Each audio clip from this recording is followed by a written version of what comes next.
Hey, everybody, this is Ramon Ray of smarthustle.com here talking to someone who I've become, I'll say, friends with over the last few months. Ironically, I won't even go ironically, Glenn. I was going to talk about how things started as lemons, not with me and you, but with another path of our journey. And I Sure. think it was God who brought us together, who made lemonade and Breakfast with the Champions, which I'm newly part of, but you've been doing this for a while. But Glenn Lundy, can you just give us a quick introduction for yourself? If I do it, I'll say he sells cars, but then he consults on car dealers, but then he's a host of Breakfast with Champions, but then he has 8 children. So I think you can introduce yourself better than I can. I think you just nailed it right there. There's the intro.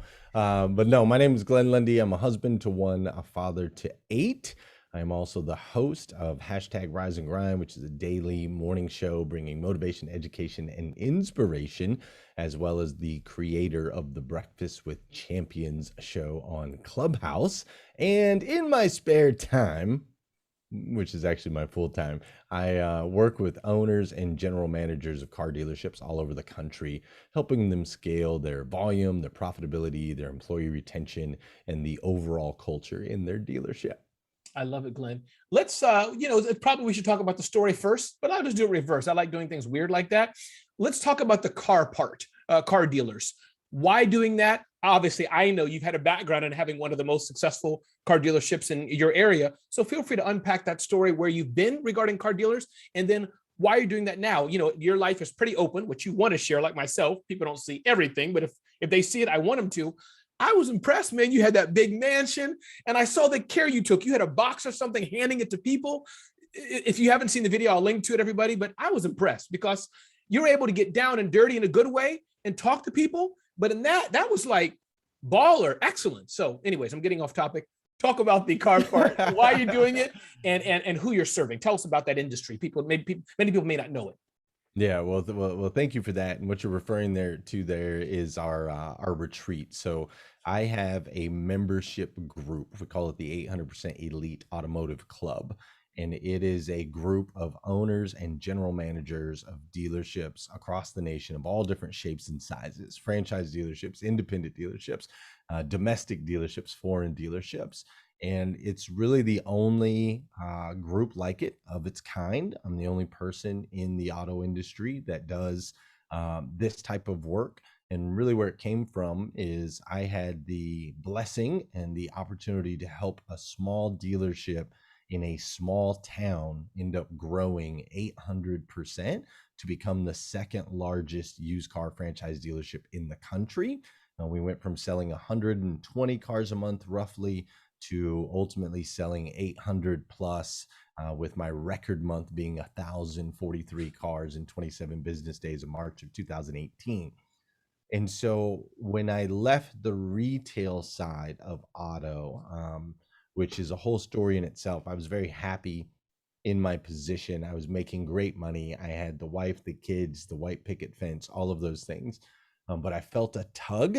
I felt as though I could impact the industry on a bigger scale, and also really lean into some of these other things like Rise and Grind, Breakfast with Champions, and really make an impact on people outside of auto industry as well. And so I left the retail side of auto, and I immediately took a look on how I could serve, like where was the space that wasn't crowded, what was a problem in the industry that wasn't being addressed. And what I found is there was tons of training for salespeople, tons of training for finance people and sales managers, but the owners of the dealerships, no training. There's no training for them other than they go through NADA school when they first start. But for the most part, there's no one there to partner with them. They learned from a lot of the 70% of dealerships in this country are owned by second or third generation owners. And so they learned from their dad or their mom, and that person learned from their dad or their mom, but they've never really had any outside training or education. And so the first thing I did, Ramon, was I started off by going in dealership, and I would go to their stores and I'd spend a day and so on and so forth. And what I found is I'd follow up 2 weeks later and they'd say, "Man, everything is great. I thank you for everything you taught us." And then I'd follow up 2 weeks after that and they'd say, "Yeah, things are pretty good. We're still doing some of the things that you taught us. And Mm, then I'd follow up 2 weeks after that, and they'd be like, what'd you teach us again? Right? Which is pretty typical for any of us. We learn yeah. something, we get excited about it, and then it wears off and we go back to where we were. And so here I was traveling around the country, going to these dealerships, spending a day in store, and ultimately not getting the results that I felt I should be able to provide for these dealers. And so I decided to switch up the entire model. This was pre-COVID, Mhm. and do virtual, consistent weekly training, have them be a part of a group, not just one day, but to hold their hands and hold them accountable as Mm, we grow and scale in all of these different areas. Now, with that said, it's important that we still have some face-to-face interactions. And so what you saw and what you were referring to is one of our retreats. And nice. every 4 months or so, 4 to 6 months, we have a retreat where we get the dealers out of their dealerships. Mm, We get them out of their comfort zones. We do fun things like race sailboats and race quads and shoot clay pigeons and go fly fishing in the mountains of Colorado. Like, we take them to places, we get them away from their cell phones, we scare them a little bit, make them uncomfortable, and then have real heart-to-heart emotional conversations about the areas of opportunity within their dealerships, the mm, struggles that they're having. And the struggles sometimes are, I'm having a hard time keeping a relationship with my spouse. yeah. I'm having a hard time building a relationship with my kids. I'm having, the struggles aren't always, actually, they're more often personal Half the struggles. time, most of the time, it's not just I can't get ClickFunnels working. It's homework or wife or That's husband. right. Absolutely. Yeah, exactly. And so we've been able to create something that's been spectacular. We now work with 56, currently 56 different dealerships around the country in this new and innovative way. And it's really been impactful. We're seeing incredible results from the dealers. And I love it because I get an opportunity to pour into humans, which is more my jam. Business to me is just it's a human exchange. It's a human energy. It's not about the product, it's about the people. And that's what I'm now allowed to do, is work with the people. And when we get results with people, we end up getting results in their business. Wow, thank you, Glenn. That's powerful. And can you touch on what are some things you did right when you were building the dealership in Lexington that I assume is your playbook? And correct me if I'm wrong in this, Glenn, but as a business owner myself, all this I'm guessing is Googleable. Anybody, how do I build a dealership? So clearly there's something you did, and or the process, or as you said, I'm going to hold you accountable. I'm just making some inferences here. So talk to us about what are the 2, 3, 4, 5 things you did in Lexington that others were not doing than what you're teaching, if that makes sense. What did you do right?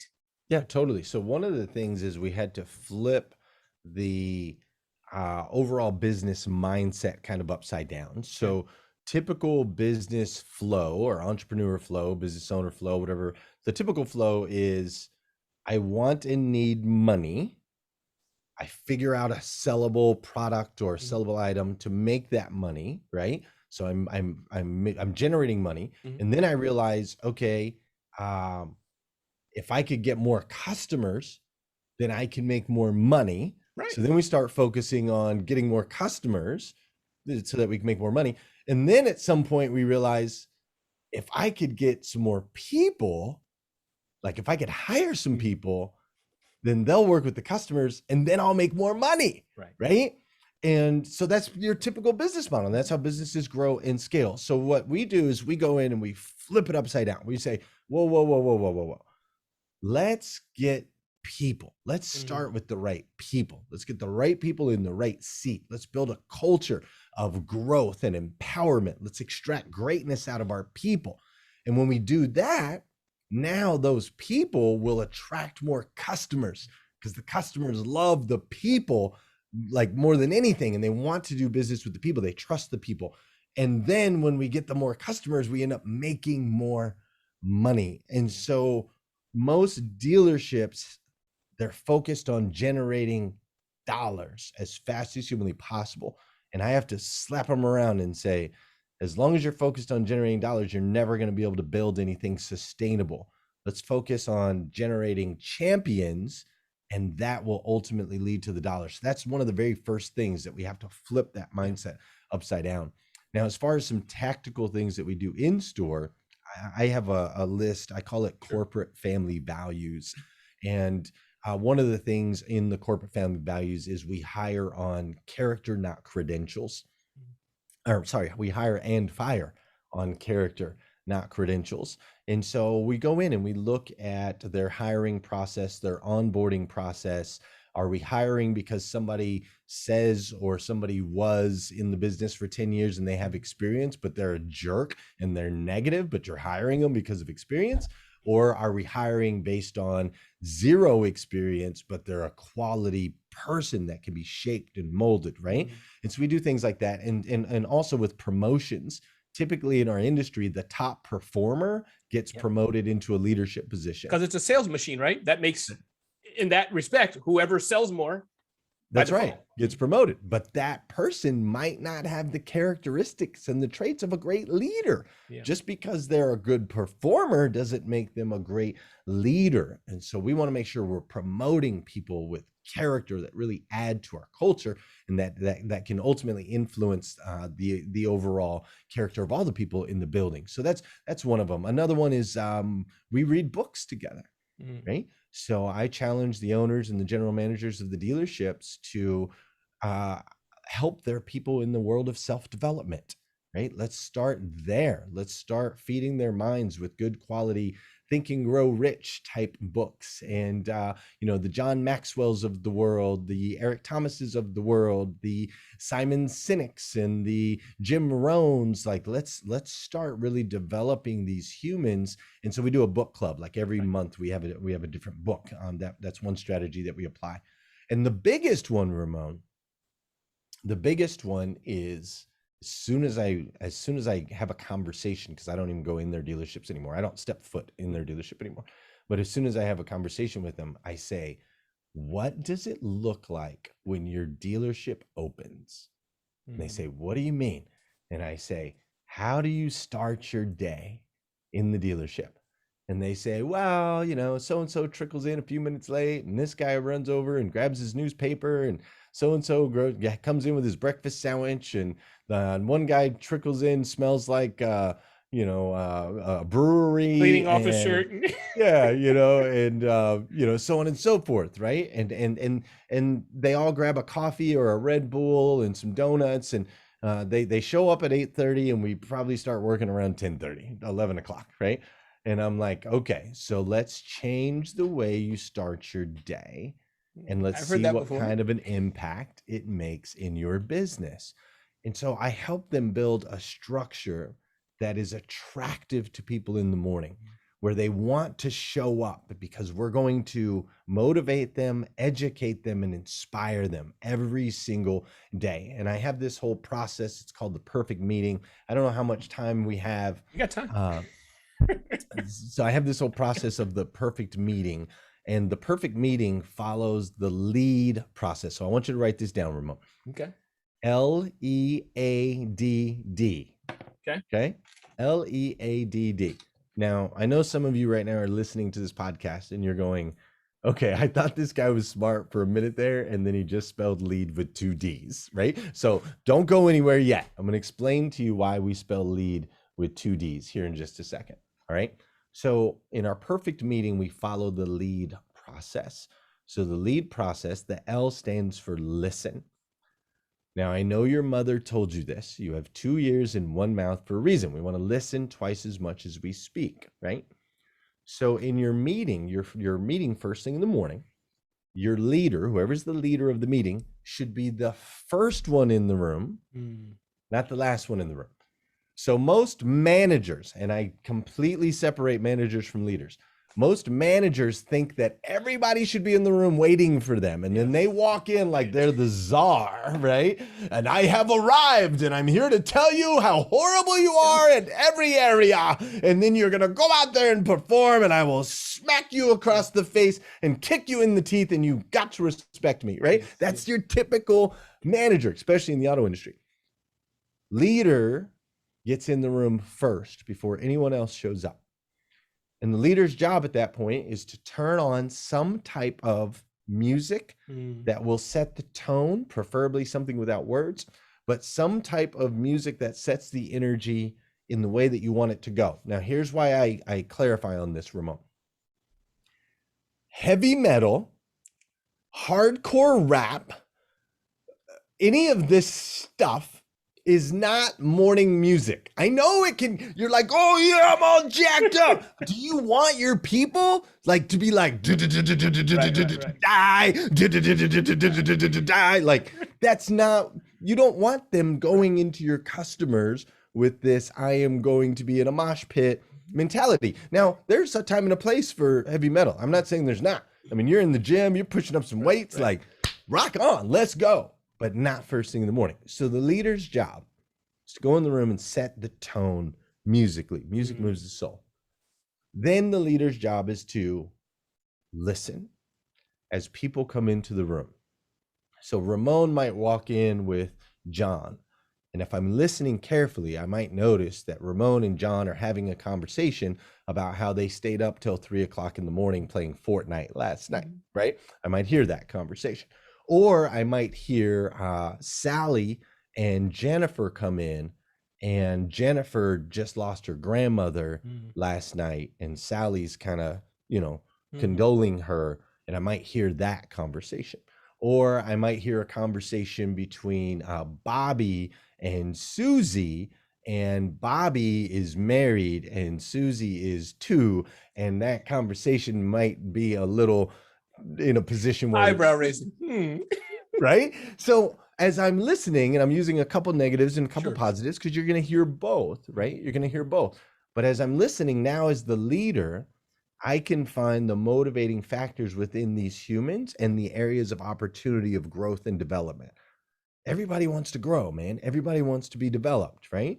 So I can then pull Bobby to the side later and say, hey, Bobby, bro, just letting you know, I used to be a player, man. I used to love the ladies.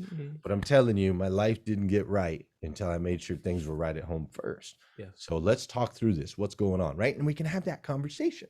But I can't do that if I'm the czar that walks in 20 seconds before the meeting starts, and then I'm the last one in, I'm the first one out. I don't hear the real deal conversations, right? So lead or listen. That's the L in lead. Now, the E in lead stands for encourage. So now that I've got the music, I've set the tone, and I've sat in the room for 15 minutes and I've listened as people have come in. Now we start on time every time, just so everyone knows, we're clear on this. So if it's 8:30 start time, we start at 8:30, right? And your people need to be in the room. They need to understand and respect that. If in my store, if you showed up at 8:31, you bought everybody breakfast. And so your coworkers loved you when you were late. They loved it. Oh, we're getting McDonald's sausages today, right? And it cost you, we had about 70 employees on that side of the fence. So if you show up late, it's going to cost you about $200, plus you're going to get harassed. But your coworkers are going to love you, right? So it's not all negative. We're not just going to beat you into the ground. Instead, we're going to tease you a little bit, and you're going to be the fan favorite. It's a fun encouragement to not do it again. Yeah, that's right. It's a fun encouragement. We're going to celebrate the fact that you were late by costing you $200, right? So 8:30 start time. We've listened for 15 minutes leading up to that. We've played some music and set the tone. Now we're going to go to the E, which is encourage. Most managers will now take this platform, this stage, and this opportunity to tell people what they did wrong and tell people what they think they should do right. What most managers don't understand is they haven't earned the right to do that yet. We have to encourage the behaviors we want to see more of. That's how we start our meeting, is we encourage the behaviors we want to see more of. So I'm going to tell you why this works, Ramon. I have 8 kids, right? I've got 8. Yes, I said it. I have 8 kids. We've done lots of potty training. The most recently potty trained kid is my boy Fisher. So he's my second son. I have 6 girls, 2 boys. So my boy Fisher, when we started potty training him, when he went pee-pee in the potty, we would celebrate. Woo! Fisher went pee-pee in the potty. Fisher went pee-pee in the potty. Fisher went pee-pee in the potty because he's a really big boy. Woo! And the whole family would line up and dance and cheer, right? And we're like, yes, that's what I'm talking about, Fisher. And I don't know guess if I got cheered like that when I was potty training. I don't think it went quite like that, but go Oh, ahead. bro, we party, man. We party when they potty. It's a big deal in our house because there's a ton of other babies behind you that still need diapers changed. So that celebration creates a behavioral pattern in him. Mhm. His brothers and sisters are celebrating when he does this action. Therefore, he is triggered to do what? More of that action. We all love the encouragement. This behavior starts when we're super small and it continues through our entire lifetime. We all love, we might not like the spotlight based on your personality type, but we all love a little encouragement that we're doing the right thing, right? So with your employees, we want to start the meeting with encouragement. So I might see Terrence and say, Terrence, get up here. Man, everybody, Terrence sold 3 cars yesterday. Great job, Terrence. We appreciate you. We celebrate. Then Terrence sits down and then I say, Amanda, get up here. Amanda, I saw you walking through the parking lot the other day and I saw you grab a piece of trash that nobody asked you to pick up. And I just can't believe you're such a team player. Yes, Amanda, that's what I'm talking about, right? We celebrate the behaviors. And then we put the reviews up on the screen because I need as many reviews as possible, right? So I'm putting the Google reviews and I'm saying, oh, look, Ramon's customer said he's the best that he ever was. And I read the review and we clap and cheer. And David has a customer and this is what David's customer said. And we clap and cheer. And we go, Jessica had a customer and this is what they said. And we clap and cheer, right? We're celebrating those things that we want to see more of, the behaviors we want more of. And the positive reinforcement gets us better results than any negative reinforcement ever can, especially when we celebrate in front of their peers. Of course. Now, what happens, Glenn? I'm just curious, what happens to those who, Sally sold 100 cars or PP, 4 times? What happened to the person, child, I'm sure an adult's different, but you think you know where I'm going, who doesn't do it? Their sales were negative. They did something, whatever. Is it just silence or pull aside? Or do you, in front of everybody, there's a moron right there, or they peed on the floor? What's the opposite of that? No, we definitely, so we're not highlighting everyone in the room. We're going to highlight the behaviors we want to see more of, and we make sure those behaviors are not strictly results based. Got it. Some people are not going to be your top performer. They're not going to sell 4 cars a day, but they may have came in early and straightened all the paperwork so that that 4-car person would have success. Maybe I saw them switching the papers in the copier to make sure it didn't run out. Maybe I saw them helping one of our guests over in the service department, making sure they had a drink. Like, we're looking for character type behaviors that we can celebrate because each personality is going to be a little bit different. If we're only focused on sales, then yes, that person that didn't sell is going to feel less than. So we want to make sure we're focused on multiple areas of the dealership that we want to, or of your business that you want to see more of, that can hit all those different personality types. I hope that helps. Absolutely. Absolutely. Now, once we encourage, so we've listened, we've encouraged, now we've earned the opportunity to advise. So once I've played some music, I've listened to you, I've checked in on you, how's your grandpa, all of those things, right? I high-fived you, and then we encouraged and we shouted out the reviews and we did all that and we got the energy high. Now I'm going to say, all right, boys and girls, I walked around the lot yesterday and I pulled all the handles on the cars when I left, and 57 car handle doors were unlocked. Like, guys, I mean, this is our house. We've got to protect our house, man. We've got to make sure that stuff's locked every night. Is there something I'm missing here? Is there a reason we feel like we can't get this done? Like, I mean, I think we get paid well here. I think that it's great culture here. I'm only asking for a few things. Is that, and now that's the time where we can advise. We can hit any negatives. I can show a negative review. I can put it up on the screen, the negative Google review. And I can say, hey, this is what the customer said. Where did we go wrong? Like, what are we doing here, guys? What are we doing? Like, I've earned that, and people will listen and absorb it because I did the first 2 things. I listened and then I encouraged. So now I can advise and they will receive the advice. They don't see it as a negative. They see it as I care. Right. They see it as an opportunity, right? So we listen, we encourage, we advise, And then the D in lead stands for develop. Mm. Please, Ramon, Yes, sir. do not tell people what to do and not take the time to show them how to do it. It's the biggest mistake I see people make. Yeah. Just go out there and smack the thing and screw the thing, put it all together, and when you're done, you're better. And I'm like, what are you talking about? I've never done that before. I don't even know. Can you show me? Can you show me? Will you take the time to show me? And maybe show me more than once, because just like riding a bike, you don't figure it out the very first time. Like, you've got to show me. I need some training wheels. I need you to work with me, develop me. But I promise I'll get it. I'll get it. But take the time to develop me, please. And as you said, everybody's different. Some people, I have friends of mine, I'm sure you do, or you may be that kind of person, Glenn, who are very academic. They have a photographic memory. I know myself. It does take a while, Ramon. Take the black cup, turn it to the right, and push it. I need to hear that 7 times. That's just me. That's right. That's right, right? We have to take the time to develop. So in our morning meetings, we listen, we encourage, we advise, and now we're going to develop our people. So we are going to make sure that when they walk out of that room, they now know something that they didn't know when they walked in. Okay? Your meeting has to be intentional.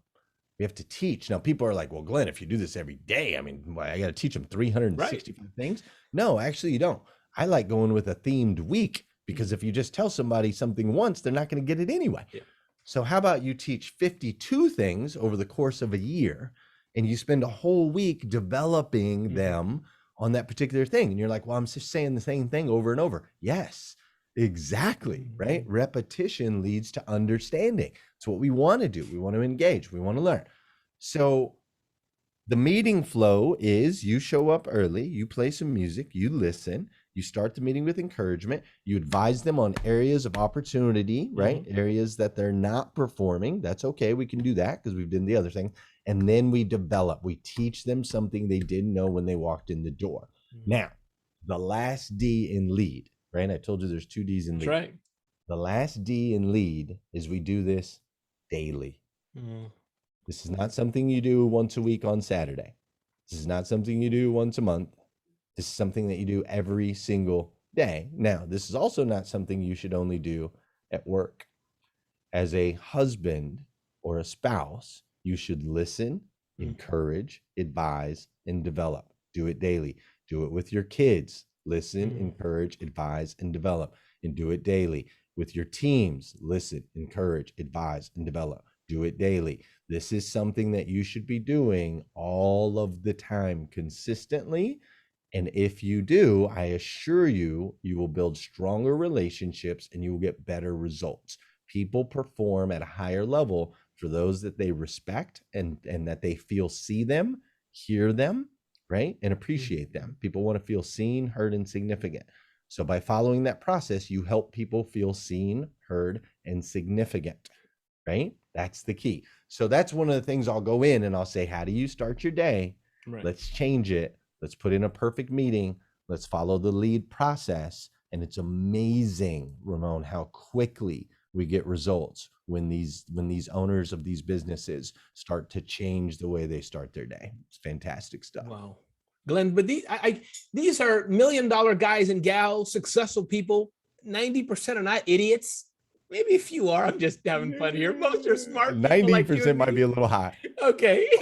So I'm kidding. I know you are. Why don't they know this then? Again, maybe it's a duh question. I should know it, but it's just, these are smart people who have access to all the books that you and I have. Dave Ramsey, I can pull all the books out of my bookshelf. What's the gap there? Is it just people just don't know? I guess like at one day, maybe you didn't know. Is that just it? They just need help? Help me understand the, So think of a petri dish. So in my industry, especially because it is a lot of legacy owners, right? Yeah. First, second generation, third generation owners. They grew up in a petri dish. They started working at their parents' dealership when they were 12, detailing cars. Got it. They followed the example of their mom or dad, whoever runs the store. Which worked to put food on the table while they were a kid. Worked to put food on the table. So they just followed that example all the way through. They've never stepped foot in any other dealership. They've never stepped foot in any other business or industry. They don't They don't know. And most people in the auto industry, like self-development's really not a thing Right. because it's just nose down to the grind. You're working from 8 in the morning till 10 o'clock at night, 6 to 7 days a week. It's just an industry where creating time for self and to grow, it's not, I don't want to say it's frowned upon, it's just not Understand. endorsed. Yeah. It's not endorsed at all. And so a lot of times when these kids show up, and I call them kids because I only hired people with young minds, so it doesn't matter what age they were. They might be older than me, but they're Right. kids as far as I'm concerned.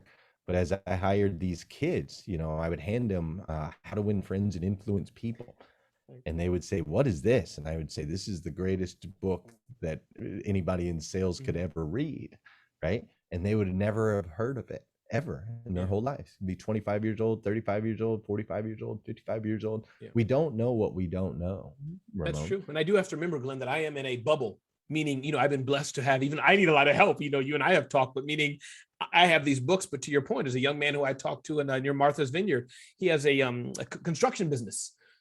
He kept crediting me with all this. I'm like, dude, stop. I'm just telling you what people have told me. So to your point, most people in business, you're right. He's a hardworking guy, honest guy, great young man. That's But right. he didn't know about how to lead team meetings. Like, well, I should have a meeting with my team. I'm like, yeah. Yeah. Um, Glenn, anything more on there? And I have plenty of time, but I want to shift the gear to BWC. Anything more that you want to share on this chapter of Glenn No, Lundy? I think we're good. Okay, so a lot of things you said, because I've been an active participant in this platform, this I don't know what to call it, this thing, Breakfast with Champions, for a few months. You've been doing it, part of Rise and Grind, for a while, and you can unpack this yourself. But it's a lot of the things I'm hearing here, you're doing in Breakfast with Champions, but for individuals. I could be wrong, those are my words. But can you tell us, what is Breakfast with Champions? What is Rise and Grind? Take a few minutes, take all the time you need, and unpack what Breakfast with Champions is today, what Rise and Grind. Share that with us, please. Yeah, so Rise and Grind. So Breakfast with Champions is just an extension of hashtag Rise and Grind. And hashtag Rise and Grind is a morning show with daily motivation, education, and inspiration that I started back in January of 2018. And the intention behind the show was to help people change the way they start their day. Instead of starting their day with violence and politics and division and all of those other Brian Benstocky type things.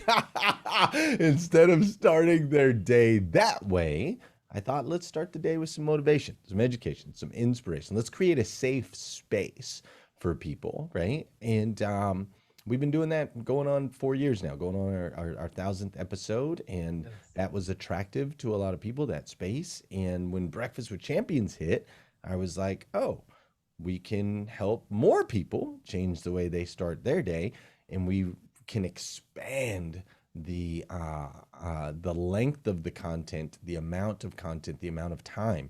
And so my show was 30 minutes a day for 3 years, right? It was just 30 minutes a day of Glenn.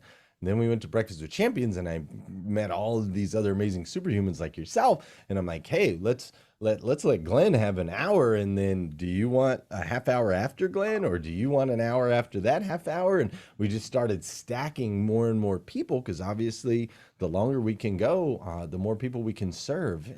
And so fast forward, now we're 15 hours a day, which is insane, from 5 a.m. till 8 p.m. And it is a collaboration of just incredible humans from all around the world that just want to serve, man. We just want to serve people, motivation, education, inspiration, give them the skills, the talents, and the strategies that they need to be able to extract the greatness that exists inside of them. And so it's been a fun journey. Clubhouse is an incredible application. We're just now in the baby stages still, really, with what we're building, but it's been really impactful. And I got to meet, a lot of great people like you. But Ramon, there's a little secret to the whole thing that nobody knows. Tell us a secret. And everybody knows, but nobody, maybe your audience doesn't know. Okay. Um, all of it, the changing the way people start their day, and the working with the owners of the dealerships, and my relationships with my wife and with my children, all of it comes from, in me, I spent a season of my life homeless, depressed, suicidal, and ultimately what I call invisible. And when I felt invisible, it was the worst feeling in the world, not something I would ever wish on anyone, where people look to the left of you, to the right of you, above you, and around you, but not at you. Yeah. And that feeling, I know that there are people out there that feel that way, that don't feel seen, and don't feel like they have worth or they have value. And I think a lot of that, for me, in my experience, came from living what I call a 2D life. So I was living a life of mind and body, and I didn't have an understanding of a spiritual connection. And so it wasn't until I started living a 3D life, mind, body, and spirit, that I was able to go, okay, wait a minute. That human might not see me, but God does. That human might not think I have worth or value, Yes. but Yeah. God does. And that little tiny mustard seed, as they say, that little tiny mustard seed, it exists, or it's expanded in me now, and I know it exists in all people. I know that it's in there somewhere. Yeah. And so all of the things that I create, all of the content, all of the ways that I serve, are ultimately to find that one person that feels invisible and let them know that they are loved, that they have greatness in them, that they have significance, they have worth, and they have value. So we do it in fun, entertaining ways, with Breakfast with Champions, with Rise and Grind, with big retreats in mansions, with gifts, and so on and so forth. But ultimately, it's all serving that same purpose, that I love people. I love people, all of them. And I consider everybody my brother and my sister, and I just want them to know that that they're incredible, man. Sure. That they're incredible, no matter where they are in life. So that's really the mission behind all of it. No, it's good. And I'm glad you opened that. And everybody has their story, Glenn. David Goggins, who's one of the well-known people, what was your, if you don't mind, just in brief, you born and did you have a decent family and you just went astray and were a rebel and then fell in this season? Would you have some challenges as a child? Can you unpack how it started and what got you out of it? Because we all have a funk. We all had seasons of one way or another. But how did that start? And then what was the catalyst to say, you know what, Glenn, this has to stop. I can do better. Can you help us understand those two bookends? Yeah. So, I grew up lower middle class. Okay. Right. We never went without, but we never had surplus. Sure. Like, we go in Sizzler, that was a big deal. When I we hear went you. to Sizzler, that was a thing. Yes, Like yes. Baskin Robbins once a year, that was a big deal. We were celebrating something if we was at Baskin Robbins, right? Like, that's the environment I grew up in. But I also grew up in a fairly unique situation. So I'm half black, I'm half white. My mom's white, my dad's black. My parents got divorced when I was 11 years old. My dad, who's black, got remarried and married a black woman. She had 4 kids. My mom, who's white, got remarried, married a white dude. He had no kids. Then my mom and her husband moved into Greenlaw Garden Apartments at 2600 East 7th Avenue, apartment number 28 in Flagstaff, Arizona. My dad and his new wife and her 4 kids moved into Greenlaw Garden Apartments at 2600 East 7th Avenue, apartment number 30.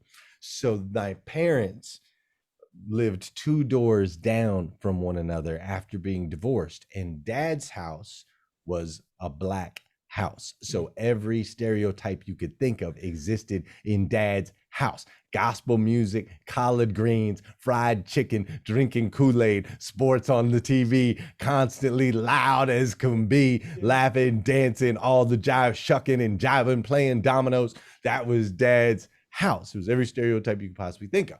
Mom's house was every stereotype you could think of over on the white side. She loved her country music. She was actually a country music singer for a little while. My stepdad was into rock and roll. That time, the house was always fairly quiet. And they hung out at the place like the bowling alley. They like to go bowling and play darts, right? And that type of thing. And so I grew up in between these two very different cultures. And in that time, in that season, as I was a teenage boy trying to figure out who I was, identity was a big issue for me. My skin was too dark to be considered white and too light to be considered black. And so I didn't know where I fit in. I kind of had these two different cultures I was bouncing in between. And so I learned to become a chameleon. So Mm. when I was at mom's, I'd be more like a white dude. If I Sure. was at dad's, I'd be more like a black kid. If I was hanging out with Hispanics, I was Mexican. If I was Indians, I was Indian. If you were a goth person, I was more goth. If you Right. were sports, I was sports, right? Like I just became this chameleon with a real lack of identity, but always a curiosity, right? Mm. No identity, but a curiosity. And so as I got into my early, late teens, early adulthood, I was hanging around with just the wrong people Yeah. and started getting into a lot of trouble here and there, a lot of trouble with the law, making poor decisions, so on and so forth. And because I was so brilliant and knew absolutely everything in my 20s, I knew that Darwinism and survival of the fittest was, the ultimate theory of humanity. There was no God. God didn't exist. God's not real. And anybody who thinks that they are that he is stupid. And ultimately I just would take advantage of people in every possible situation that I could, because it was a survival of the fittest Sure. Darwinistic mentality, right? If I could get over on you, that was your fault for being weak, and that just made me stronger than you, and there were no long-term repercussions because I had no morals. And so it wasn't long till I burned enough bridges Mm. and woke up one day, and I was in San Diego, California, and I had no one to call and nowhere to go, no money in my pocket, and really bad credit. And I'm looking around like, oh my gosh, I'm homeless, man. I'm like, Mm. I burned every dang bridge that I could possibly burn. And so the homelessness, ultimately became hopelessness. Hopelessness became deep depression. Depression became suicidal thoughts. Suicidal thought became a suicide attempt. I attempted to drown myself in the Pacific Ocean. Another stereotype: black folks in water, we don't mix. That is indeed. And so Yeah. I attempted to do that unsuccessfully, clearly. Otherwise, this would be a crazy podcast. That's right. Um, and when I was washed back on the shores in that experience, I laid there and I looked up and I saw the stars and the universe and how big it was. And all of a sudden, my problems seemed so incredibly small in Mm. comparison to the expanse of the universe. And call it God, call it intuition, call it a memory, call it a brainwave, call it a thought, call it whatever you want. But all of a sudden, the words of an old mentor of mine popped into my head. And the words that popped into my head were, "You take yourself wherever you go." And so I started thinking about that. I was like, whoa, whoa, whoa. Hold on, Glenn. You've lived in multiple cities, you've lived in multiple states, you've had different friends, you've had different jobs. Like everything around you has been different. The result continues to be the same. You take yourself wherever you go. And so in an instant, I was all of a sudden enlightened and very curious. I was like, okay, wait a minute. So what you're saying is I am the catalyst for all Mm. things negative in my life? And once I came to that realization, the curiosity in me said, well, if I'm the catalyst of all things negative, does that mean that I can be the catalyst of positive things Mhm. in my life? Mhm. And that question led me to a journey of self-discovery, because all of a sudden I realized that I was the one. I was not a victim, but I was actually the creator. I was the creator of all the things that were happening in my existence. And so I wanted to know where that superpower comes from. Like, wait a minute, I can create these things. So who am I? Who Mhm. am I? If I can create, who am I? And when you start asking, who are you? It's just like going on to ancestry.com. You have to figure out where you came from in order to figure out who you are. And so I started studying, like, where did I come from? And I spent some time in studying Scientology. I studied Scientology for 6 months and really got to understand the conscious mind and the subconscious mind and the difference between the two and how that all worked. And in Scientology, they started talking about this thing called a thetan, which we call a soul, but they call it a thetan. And I was like, what is this thetan thing? Wait a minute.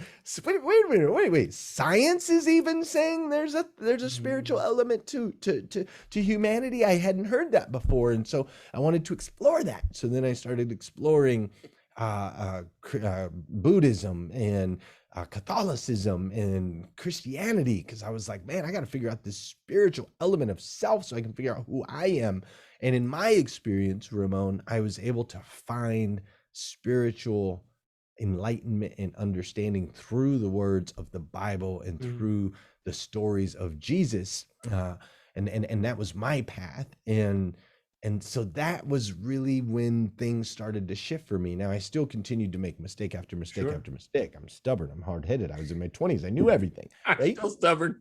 Yeah, so I still made mistakes. It's not like all of a sudden. Yes. But I started moving in the right direction. It was 2 steps forward, 1 step back versus the other way around, which is what I had been doing most of my life. And as I started to just lean in more and more on discovering who I am, right? Because the spiritual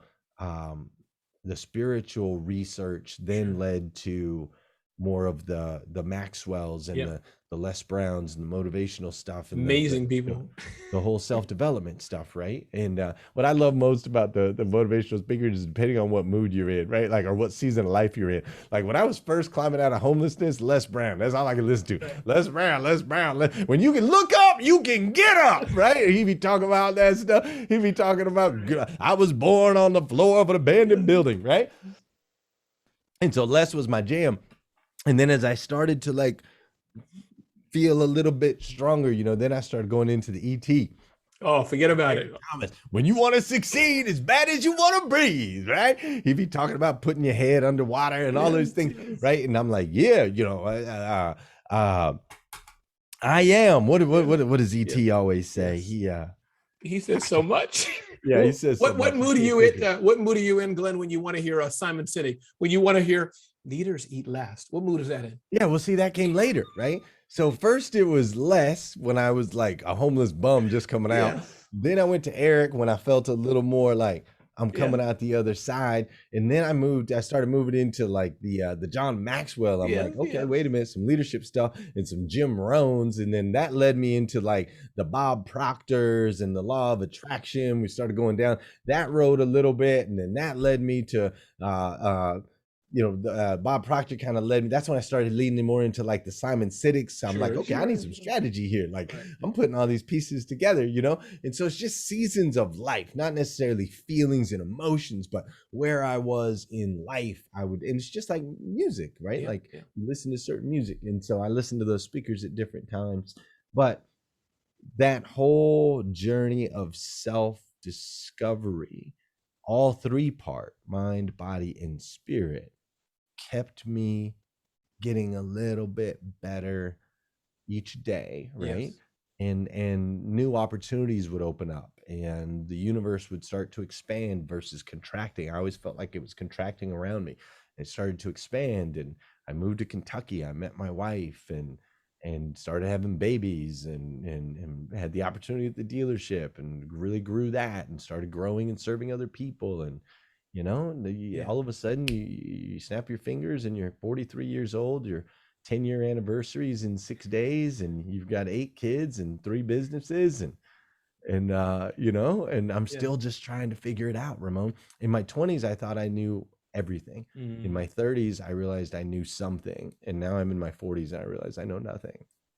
Well, and you seem very happy. I have one final question for you, Glenn. I'm curious, who is Glenn Lundy today? And I'm not going to ask where you'll be in 20 years. And please tell us your vision for yourself personally, but I know we're all, as of today, Breakfast with Champions, part of that. But is Glenn Lundy for the single dad who's a janitor and wants to have a 9-to-5 job and come home and sit with his kids?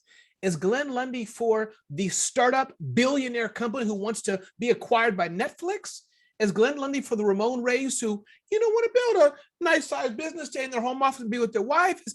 Is Glenn Lane for the soccer mom who just wants to wake up and she doesn't want to listen to Hot 97 anymore? Who's Glenn Lundy for? Glenn Lundy is for anyone who feels like they are not living to their fullest potential. That's who Glenn Lundy's for. If you feel like there's more, then let's hang out, because I'm gonna jab you in the kidney. I'm gonna smack you around a little bit, but I'm gonna do it with a smile on my face and a certain level of energy that I'm gonna squeeze every ounce of juice out of that lemon. That's how I roll. That's who I'm for. I love it. And I must say, Glenn, as you know, I'm a fan of yours, Glenn. I've told my 26-year-old son, my 23-year-old daughter, the guy I mentioned who's in construction over there. I bought from the improv lady, Jean, who you may remember the name. I brought everybody and said, you got to be Breakfast with Champions. So I am on that journey with you, Glenn. Anything I didn't ask you, Glenn, that you wanted to say? This has just been what a powerful discussion. I hope we have another one in a year. You know, we can talk many more times, but I hope we record another one to see what the journey is. But anything I didn't ask you, anything you wanted to share or say to the Smart Hustle community? Yeah, the only thing I would share with your audience is if you're interested in changing the way you start your day, I do have a ebook that I wrote. It's just 5 Simple Steps to an Extraordinary Life is the title of the book. 5 Simple Steps to an Extraordinary Life. And it's real simple, easy things that you can do every single morning to tap into mind, body, and spirit. And you can download it for free at themorning5.com. That's the morning number 5. Somebody else owns the word 5, but themorningnumber5.com. Download that ebook. You can read it in less than an hour. If you like audibles, we have an audio version as well. But yeah, I would love to share that with your audience, and hopefully it will help you change the way you start your day. Because when you change the way you start your day, it'll make a massive impact in your life. Well, Glenn Lundy, thank you so very much.